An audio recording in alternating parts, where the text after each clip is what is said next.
Welcome to Final Thoughts Podcast, brought to you by CrossfaderLA.com, blending culture and creativity.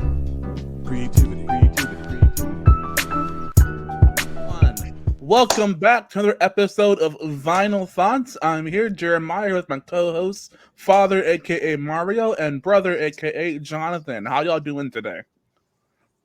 Fantastic. Happy to be here. I'm doing Great. the best. Yes, you are, because today we're talking about your guy, number one fan over here. Can we please stop Drake, calling this guy my guy? Drake Drizzy, the sixth god, as Jonathan often calls him. I do not want to be about... in the Drizzy camp. Can we get this fact check, please? That remains to be seen. You guys can see OVO camp underneath me right there. Oh my gosh. Yeah, if you're looking for OVO camp, look down just in general. That's kind of where you'll find him. But anyway, wow. So we'll be talking about Drake. Oh my Drake's gosh. 100 Drake, gig. this man. We're talking about Drake's 6 songs released on his 100 gigabytes release of content, information, data, everything you need to be a Drake fan in this day and age. But not a Drake fan. Not a Drake fan. Right. No. Okay. So we're talking a bit about the songs. Sure. The songs found in Drake's scraps, as well as the news and the singles and everything that we'll be doing. So that's today's episode, and we have to look forward to. But as always, let's start off today with some fresh vinyl thoughts and news.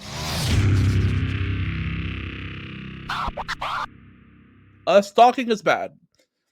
That is kind of the big theme for my news segment. Chopper Rowan this week, or this month, I should say, went on record publicly to let her fans and supporters, everybody know, hey, I appreciate you guys. I appreciate being famous, but I can't have you guys invading my personal space, disrespecting my boundaries, and because I am famous. Like, that just cannot fly, and it needs to stop. I'm paraphrasing. Go watch the actual video she's put out, on a statement, etc. But she's been pretty vocal and pretty outspoken about having a clear boundary between herself and her fan base, and that's caused a kind of resurgence in a discussion about the availability of celebrities and like responsibility of like musical artists to their fans and everything of that nature. But for one, I am fully in support of Chopper Rowan. I think just because someone is famous does not mean that you are entitled to their time or to their space. And I think we've seen like far too often in the past, like people who have achieved celebrity status been hurt or worse because of people feeling entitled to their bodies, to their space, right? Like a pretty famous example is the paparazzi was being awful and contributing to the untimely demise of Princess Diana, right? Like that's his example. Another one being the timely passing of upcoming star Christina Grimmie from back in the 2010s. For the no, Christina Grimmie was like a pop star who was killed by one of her fans who was having an issue like mentally. So I think Chopper Rowan saying, "Hey, you need to respect my boundaries," and like when I'm having like my own space, you need to respect that, is just like very well within her rights to make that distinction, to remind her fans and people in general of that separation. Tyler, the Creator, just talked about that on his on a podcast with with Maverick last week, and he talked about, hey, if I'm out and about and I want to take a young person wants to take a picture, all right, I'm cool with it. But he was very specific about some people just act weird. They don't know how to separate, him being with his family or being with whoever and invading his personal space. So he made it very clear that he doesn't appreciate that. There's a time for everything, and he talked about almost like the invasion of privacy or his personal space when he's out and about. So it seems to be a common topic that's going around right now, and it's always been. If a person, an artist or whatever, is out and they're trying to spend quality time with their loved ones, I think it's only right that even as a fan, be respectful of what they have going on. So, Little Baby was arrested in Las Vegas for carrying a concealed weapon. He has a permit to carry a concealed weapon in Georgia, but obviously that permit is not recognized in Nevada. So Lil Baby does have a past of legal issues. He was arrested in France. He has some other issues, I think, back in Atlanta. So hopefully this doesn't um, affect him, affect his, let's say, his freedom overall. It is in Nevada, but we'll see what happens. Well, it sounds like he did go through the trouble of getting a permit for a lethal weapon, just didn't realize about the like if he didn't have one at all and just was like, oh, hey, I have the that's one thing. The fact that he went ahead and like thought ahead to be responsible enough to get the permit for a lethal weapon where he lives and just did not either forgot, didn't realize. Like again, a mistake worth recognizing and like taking action on, but a mistake worthy of like putting him in jail. I would say for like X amount of time, personally. I would say that if you took the classes and you went through the process of getting a permit to carry a weapon, that you should know and understand the ramifications of traveling to a different state that doesn't recognize that permit. I mean, if you're, you know what I mean, if you're going through the process of carrying a weapon that can kill people, but yet, oops, I forgot that I was traveling to Nevada. You gotta, I don't know. That thing to me, that's a big oops, my bad. I mean, and I think about it too, because when you said Nevada, my first thought was like, the last thing I'd want is a guy with a concealed carry weapon on the strip, drinking and walking down the strip, going to the casino and getting free drinks. That's the last guy I want with a concealed carry. So I'm sure Nevada's laws are different for a good reason. I think it's I'm gonna say, Little Baby, please set a better example for everybody out here who listens to your music and is a fan of your creativity. I'm coming back to a topic we talked about a couple of weeks ago. Album sales. Album sales kind of keep coming back up, and just this week we had another very popular and a hot artist have an abysmal week of album sales. I'm Ooh. talking about YG. I like YG. I've always been a YG. 8K in the first week, debuting at 151 on the charts. It's at the 11th charting project of his career. I'm not really here to talk about album sales because I think album sales, while they do matter, they're not representative of the quality of an artist's, work and what YG put out on his album. What I do want to say is that um, the narrative around it that people are saying is that these are probably Drake fans. People are hating on Kendrick because they're saying that the people who popped up for the pop up didn't get any DJ Mustard, YG. They all helped him take down Drake, and then they're just off to go have poor sales. Whereas you do a song with Drake, your album sales blow up. And I think it's just I think it's Drake fans trying to create a negative narrative about Kendrick. Because when I read the news article, I was like, this is a stretch. This is a little bit of a stretch to me that we're gonna blame Kendrick. We're gonna blame Kendrick Lamar for two, West Coast artists having poor album sales. But I wanted to at least bring it up with you guys to get your guys' take on that point of view.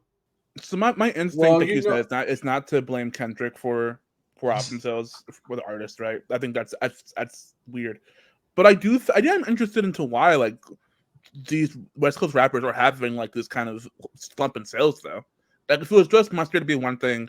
Even with just Mustard and YG, it's kind of like maybe just coincidence. But if we come back here next week and like a third artist is talking about like low sales, I'm gonna be like, okay, someone's in the back is like pulling some strings or something, right? well, Uh, Megan Thee Stallion had poor sales when she came out too, though.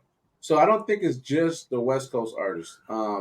I think mm. there's maybe there's something different. Maybe people are focused more on just streaming an album, not necessarily buying an album anymore. I don't know if that could be something to do with it, but Well, I because it thought they takes translated streams to sales though, right? Not one to one. they It's do a big difference. they a Okay. huge difference. You have to stream like I don't know what the equation is, but let's just for example, I think it's like 20 to 1, something crazy like that. You Yeah, have to it is stream something like like that. something like 20,000 streams for one album sale or something of that nature. So I don't know if that's what it takes, but I have academics are trying to take credit saying that uh, Kendrick didn't give these artists a stimulus package. He Yes. didn't jump on he didn't jump on none of their songs or none of their albums, and therefore they're not going to get the accolades that they deserve for being part of or working with Kendrick. So I don't know. I don't know if it's. I mean, the numbers. numbers don't lie, but I'd hate to say that YG and Mustard are having poor sales because they work with Kendrick. I don't know. That doesn't sound right. I don't think it even makes sense. Like I think like scientifically for this freaking to be weird. Where is this like conclusion coming from? It's like a correlation, not a causation, right? I mean, I think the idea is that Kendrick could be doing more for his West Coast peers. I think that is different from saying Kendrick is the cause of their low sales, right? Because I think saying Kendrick caused their low sales, I think we all agree doesn't really make sense. Yes. I think saying that Kendrick could be doing more, I think that's fair, but like I don't really know like what's going on in the back. Right, we don't know like what Kendrick is doing, what he's not doing. It feels very much like to me like a assuming a lot to assume that Kendrick has not helped out in some way with these albums. And also, truthfully, I feel like being in the show in the first place is already helping you out with like publicity to a degree. Like I had not thought of YG project in a while until I saw him at the forum like last month, right? So like, I feel like even putting on the show in the first place was him like helping out some of the West Coast talent. I hadn't heard of what was his name, the clown guy, Tommy the Clown. Tommy the Clown. Tommy the Clown, and the show was great. I'm sure he has getting more notice from that show. Same with Mustard too. Like I just feel like that show in of itself was a big celebration of West Coast talent, and the poor episodes are unfortunate, but it just to me is nonsensical to blame Kendrick for not doing more to get their sales to whatever they would want them to be. I think they both, DJ Mustard and YG, I think they needed a Drake feature. That's just me though. You would think that. Enough with the news. Let's get into our single seconds for the week. Editor, play the jingle. My single for the week is Central C, Billion Streams Freestyle. Said that my bitch was gay, got 1 billion streams on my mainstream rapper. He shot coke in Soho House, my brody a mainstream trapper. Come around us and get dead, they fought for free, we don't pay these brothers. Central C has caught my ear over the last year. Like, he's a British rapper. I've listened to other British rappers, and he just happens to be the British rapper that's blown up and kind of gone and is going mainstream. So I keep my ear out for Central C when I hear him drop something, when I know he's putting something out, just to like give it that litmus test of like, how's it sounding? He's essentially an international phenomenon right now. So like, is it good? This song, is it good? Yeah, it's cool. It's a freestyle. I've never heard freestyles aren't always anything too crazy. I thought it'd be something like insane that was gonna blow my mind, but it's just a cool freestyle. I don't think that at this point, he's topped the song that made him popular. So, I always I do tend to look at things in that perspective, like, man, this is cool, but I'd rather go listen to the other song that he put out. Nothing's moved the needle for me yet. So that's kind of where I'm at with Central C. But he did drop something this week. I think you should go ahead and listen to it. I'm excited to see what he ends up doing, later on and moving into next year. All right. Central C was featured with is it Ice Spice? Yes. Is that the guy? Okay. Central C is quote unquote Ice Spice's boyfriend. Quote unquote. Oh yeah. We talked about him before. Actually, I remember that. Yes. Because I keep my ear to the streets of Central C. So my single selection for the week is a song called "When He's Not There" by Kalani, featuring Lucky Day. Went from a 3-bedroom apartment out in Brooklyn. Right with that boy you call him. It's not from her album. It's from an upcoming mixtape called "While We Wait 2." It was supposed to arrive on August 2nd, but it looked like it's been pushed back, and we're eagerly awaiting for it to drop so we can talk about it here on Final Thoughts Podcast. Rounding out single seconds here. My single for the week is Crack they own. I'm like Carrie Bradshaw with a back brace on. I've been carrying you not for way too long. I'm a black, purple stack.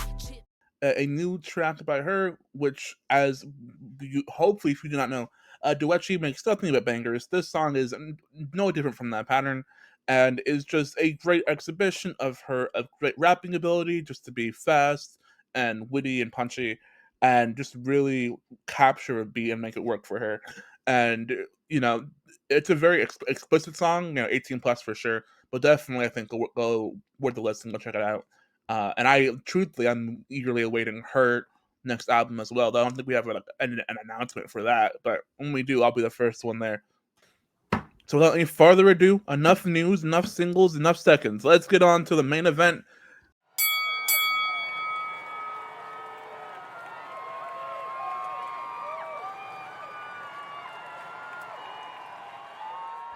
The album of the week is Drake's 6 songs from his 100 gigabytes of content. So, hey, we are equal opportunity listeners here. You approach things with an open and fair mind.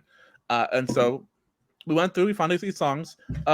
Fairly produced and mixed, but not quite finished yet, some of them. But, they're in there, definitely worth a listen. And, brother, you're the biggest Drake fan of the three of us. How do you feel with this project?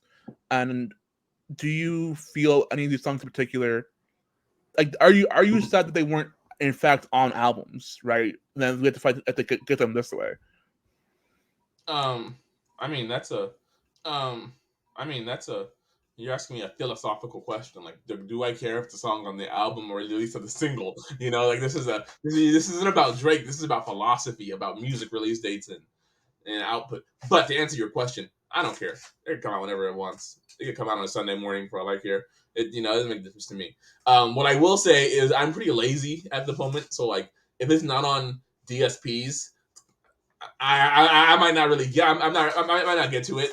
But the first 3 songs Kendrick when they dropped, they weren't on talking about the DSP, Drake so I'm album. sure That's wild. that Thursday night this week we're gonna get them on DSP as well. There are layers to I think that. we're gonna get them all on streaming, and I don't mind them on the albums. But yes, I don't. My thoughts on the songs overall. Like Drake fans, the people who like Drake, people who I know that. like I think I can predict. I think we're gonna like angles. I think what you guys are gonna say Drake about fans. I got that. What you guys are gonna say. Did you just quote Kendrick I think at you'll me find something when on talking about these the 6 Drake album? These 6 songs that you're gonna like. For me, the biggest standouts are "It's Up" and "No Face." I like those 2 a lot. I've been listening to "It's Up" I don't think that. I won't say on repeat, but like every 10 songs. Like Drake fans, the people who like Drake, it's who are people like me who enjoy Drake's music. I think we're gonna like these 6 songs. I think there's something that Drake fans, no matter if you're like him singing, him hip hop, him more poppy stuff, I think you'll find something amongst these 6 songs that you're gonna like. For me, the biggest standouts are "It's Up" and "No Face." I like those 2 a lot. I've been listening to "It's Up" on, I won't say on repeat, but like every 10 songs, it's Up is gonna be in that rotation. Just because I like it. It's a good song. It's on DSPs, and I listen to it like at least once when I'm at the gym every single time. Like, it's a good song. Now the other 5 songs, the other one is "No Face." I would listen to "No Face" a lot, but it's not on streaming yet. And it also sounds a little bit unfinished. I have a feeling that we will get it on DSPs. And when we do get it on DSPs, they're going to be fully mastered and fixed up and ready to go. And I'm really excited for that song to come. But I don't think that people who don't like Drake, I don't think that people who just casually listen to Drake are going to care for these. There's nothing that really stands out. I honestly, I want to see what Drake does, because I do feel like to an extent Drake may be losing his touch. Like I feel like there was a window where everything that Drake put out was like the hottest thing ever. Like Drake put something out and then you'd see it shoot up the billboards, people be talking about it, and it'd be cool. I feel like he dropped these 6 and a Drake fan is gonna say, well, they're not, they were leaks, they were on, they're not real singles. But I disagree. I feel like Drake should have, made bigger waves by dropping these 3 songs on streaming services. The fact that he didn't, to me, indicates he might be losing his touch a little bit. While I do like them, I'm not afraid to say that there might be a room for a new number 1 spot in hip hop. Drake is known for releasing music in alternative ways. This isn't like new to him. He's released music either on SoundCloud or on other platforms or whatever, not necessarily in the fashion that we're used to. So this is kind of his MO, to release things different. The whole burner account on Instagram, like I said, and he's used other fashions to release music. But the difference, as John pointed out, that when those other tracks were released, somehow, some way, everyone was talking about it. And this time around, I feel like people are just kind of. I would say that the majority of people that listen to music, especially hip hop, are kind of like Drake needs to just take a vacation, reassess his game plan, and then come back strong with new material. I feel that he's afraid to do that. I think he's afraid to take a vacation, come back with new music, and then that new music flop because then it's like a bigger sting. Like right now, I feel like he's just putting his toe in the water, kind of saying, is it hot? Is it cold? What do I need to do? What's the reaction? What are the streets feeling? And after listening to the 6 songs, I feel like the best songs were the ones that had a feature on it. Like the ones where he was by himself were so. Even though I did like Circadian Rhythm, I still feel like the ones that had features got the most attention. There you go. I personally like Circadian Rhythm, probably my favorite out of all 6. But I feel like the ones that had features, Young Thug, Playboy Cardi, Lotto, are the ones that everyone's talking about. Just getting the most attention. There's this phenomenon in boxing, right, where you get punched really hard, and for days after the fight, you still feel like the area where you got punched, and like as if it's still happening, and you're just kind of dealing with it. I feel like that's a little bit what Drake's going through a little bit, where I feel like he has not really shaken off the blow he got dealt in the most recent diss, with that of Kendrick's and that whole thing, where I feel like his marketing and his music has not really found their footing since then. And I think that like if any of these 6 songs were like hits, that would be one thing, right? But like I feel like the best song I've heard from Drake in the past couple of months was no, not Meet the Grams. Family Matters. Well, thank you, Family Matters. I feel Family Matters was like for all intents and purposes a really good Drake song. And since then, I've never heard anything that's really like a match level of of wit, of production, of nothing really has like really like, captured his skill the same way that song did. So I'm wondering if Drake's fear is just that like he doesn't know if he's able to kind of come back with that same energy after we got Family Matters, and immediately after it's kind of obliterated from the public consciousness by 1K Dot. And I mean, go for it. I was gonna say, I mean, my 2 points I wanted to make based on what you were saying are just that I have to give a point because like I feel like the main people who I'm seeing say these songs are good are people who are already Drake fans. I think that's to be said, like people who are already like ride or die Drake fans. So like it doesn't matter if the people who if Drake's your number 1 person at the end of the year on your Spotify Wrapped, it doesn't matter if you think these songs are great. You're going to listen to them anyways. What matters is if the general public will listen to these and be like, yo, these are, I got to add these to my playlist. And I don't think people are doing that right now. But Drake still is like, I think, positioning himself or posturing like he has some confidence. I think. Like, I think I'm like 90% sure. I wish I would have fact checked this before we hopped on today. That he was talking about he's ready for round 2. I've seen that going around, but I just don't know if he said it himself, if he put that out himself, or if that was like, one of those things that like academics said, that Drake said, ready for round 2. Like, I don't know exactly where that comes from, but I'm hearing that Drake is ready for round 2, which I also think is funny because I saw someone tweet that he was ready for round 2, that it means that he admits that he lost round 1, which is fair. But if Drake's ready for round 2, he's ready for round 2. You just got to see what he does. Jeremiah, you mentioned about K. Dot delivered a blow, but as I listen to these 6 songs, and I don't want to.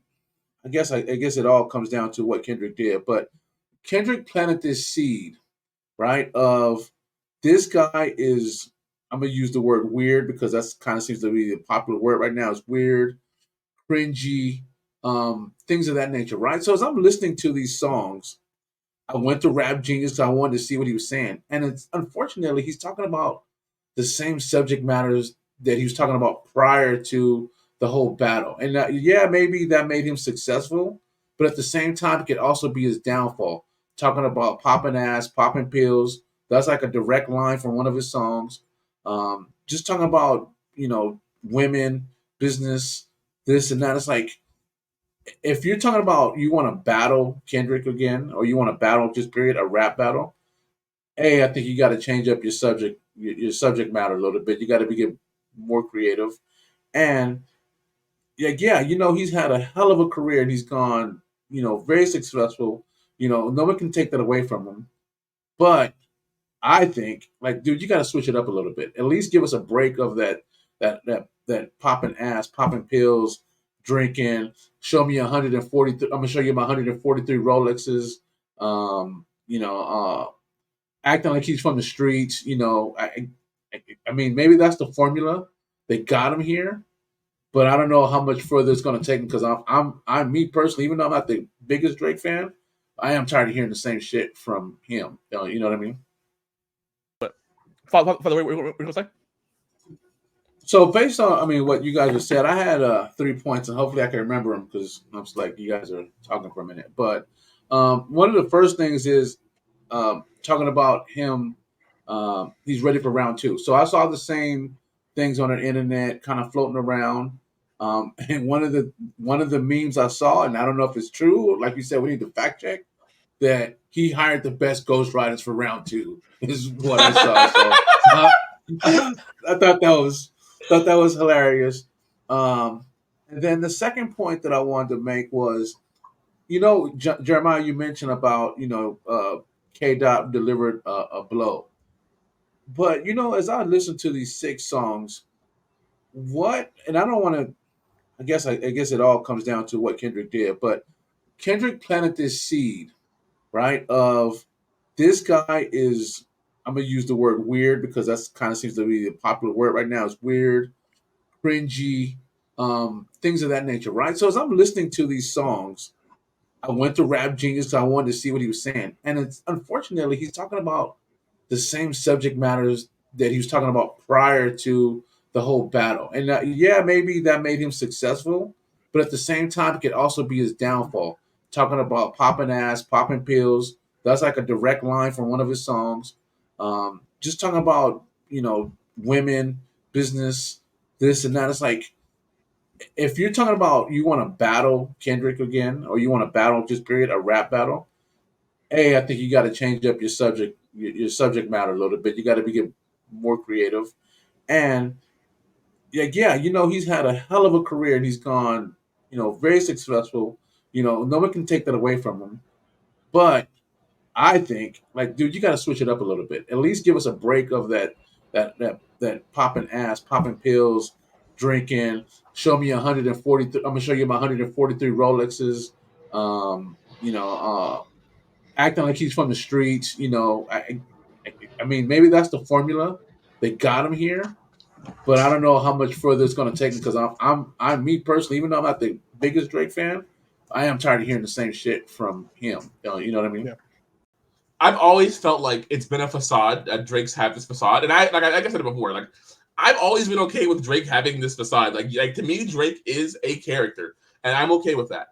But I feel like after this rap beef, I kind of want, I really do want him to drop the character for a couple tracks, like drop the Drake stick. Show us Aubrey who just got beat in a rap battle. Like how do you respond to that? Because like being a character is all fun when you're making money and making bangers and everyone's dancing along, and it doesn't really have to. You're not defending yourself, or you're not really. Drake's not trying to push a message, and that's fine. But I think at this moment he's trying to push the message that, hey, I'm better than this guy. Well, you're not convincing me with this, with the same act you were doing last week that you're better than this guy. Like you're just an actor. He is just an actor. At the end of the day, I think he really is just an actor. And I don't think he's beating those allegations. If he can beat any other allegations, he's not beating the actor allegations. Right. Like yeah. I think if he wants to portray himself, portray. Yeah. If he wants to claim to be a dope ass battle rapper, then everything that he's put out since the beef just makes me feel like the opposite. Delilah, the parody stuff, the stuff with that one was. I forgot that came out. Now that you brought it up, that was really funny.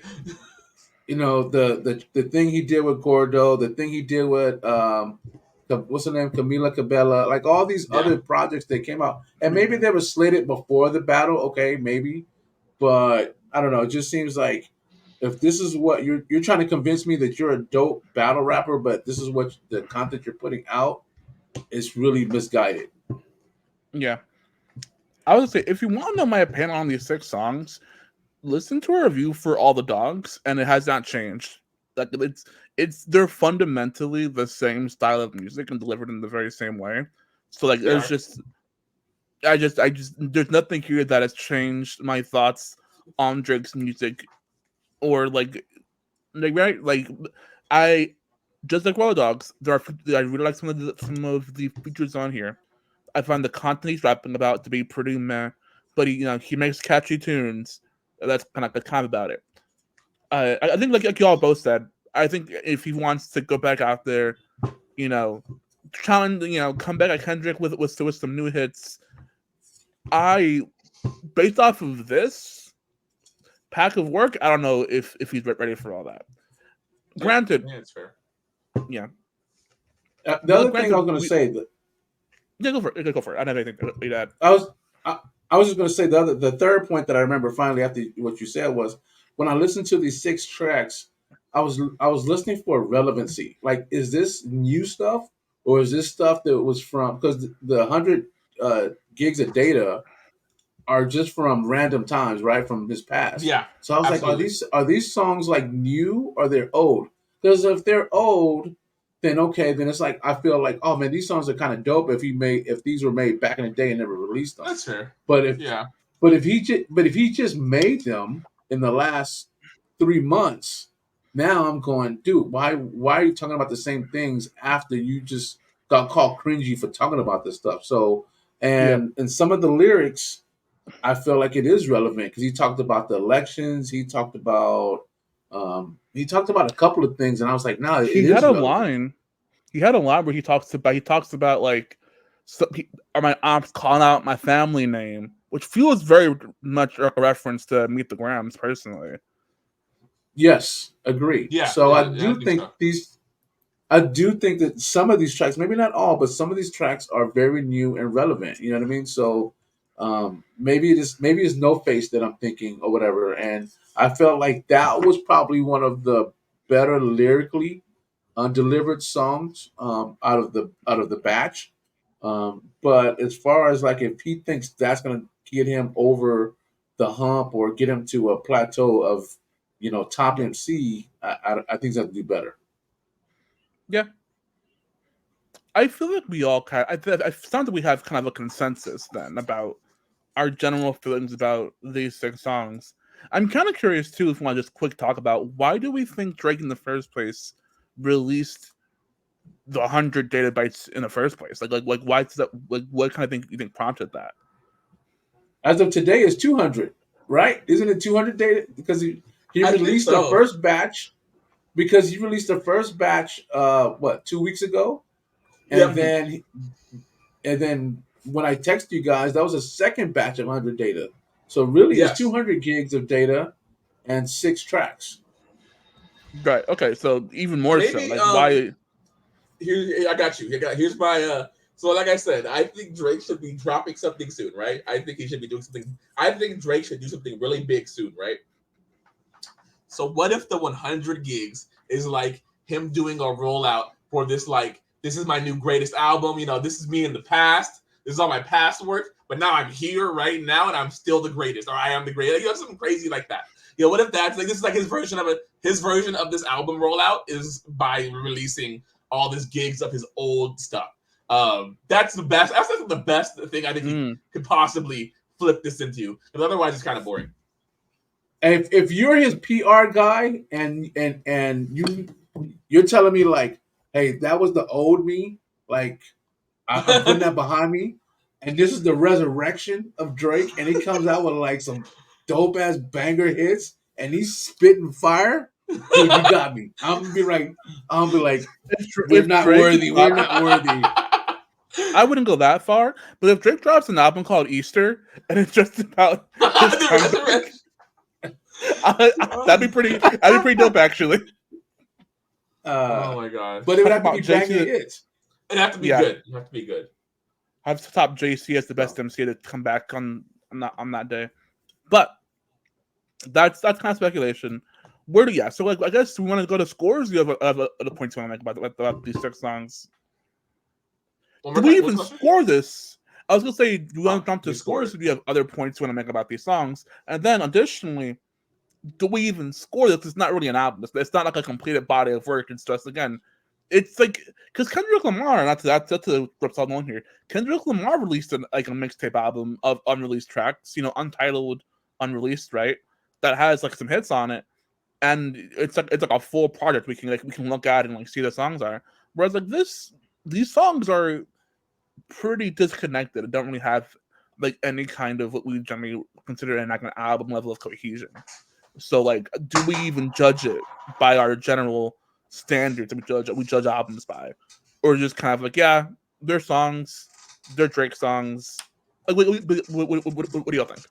I think I don't think technically this should be judged as an album because we are the ones who have decided to lump these 6 together as a, as something to talk about. Yeah, they're released separately, 3 weeks apart. So I think to try to rate these 6 on the same scale I'd rate an album would be unfair. Yeah, that's fair. I'd give it a 1. Out of 1, right? Yeah, there you go. 1 out of 1. There you go. 1 out of 1. Okay, you know what? To be fair to Drake, how about we end on this? Out of these 6 songs, what is the one song you tell someone to listen to out of the 6? Go listen to No Face. I think he goes pretty crazy on No Face. I think No Face is solid. All right. Do you think he wrote those lyrics? Do I think he wrote the lyrics? Yes. I don't know. What did the credits say? Well, are there credits for the? Yet. I don't think there's credits yet. I looked at Rap Genius. Well, then I'm gonna assume that Drake. Wait. Yo, time out. Actually, now I'm not thinking about it, because he released like these songs in this way. Do his collaborators get like royalty pay or no? No. Is that unethical? No. No, or because like because you pay for a feature. What do you mean? Okay, I see what you mean. So I pay you 10 grand. I pay you 10 grand. You jump on my song. I can do whatever I want with it at that point, more or less. Got you. Hence why Drake is able to take off Lil Yachty. Yeah, if he wants to. I mean, they must be friends. Yeah. But I heard it was Lil Yachty song. A little Yachty song. Not Drake I thought it was a Drake song. I wasn't sure it was a Drake song, but yes. Lil Yachty leaked it first. And I don't know. I don't think Drake liked that. Everyone leaking tracks. What if that's why Lil Yachty's crashing out? Because he leaked it and Drake got mad at him and he's like, damn, I just lost the biggest cash cow I had. That could make sense. Wait, didn't Lil Yachty drop an album recently? Yeah, in July. In July? Yeah. Oh, in July. Copy that. All right. We did. Yes. No, I got you. Yes, yeah. All right. So what do we decide? I think to summarize, the best song on these 6 songs is probably No Face. The features are pretty good. Lil Yachty? I gotta listen to this. I suggested it for this week's episode. Why did you suggest that? In the text thread. Both you guys on different timelines when it comes to texting, so we're gonna have a long discussion next week about how we pick albums. Anyway, to guys bring us back, I think we all agree Drake, decent 6 songs, but not really gonna move the needle for us. No, but I swear the next thing he drops will be earth shattering. I just feel it in my bones. Drake is not come back to this show until we can get another album from him. I swear. If Drake drops an album, what happens if Drake drops an album Thursday night? I'll hate it.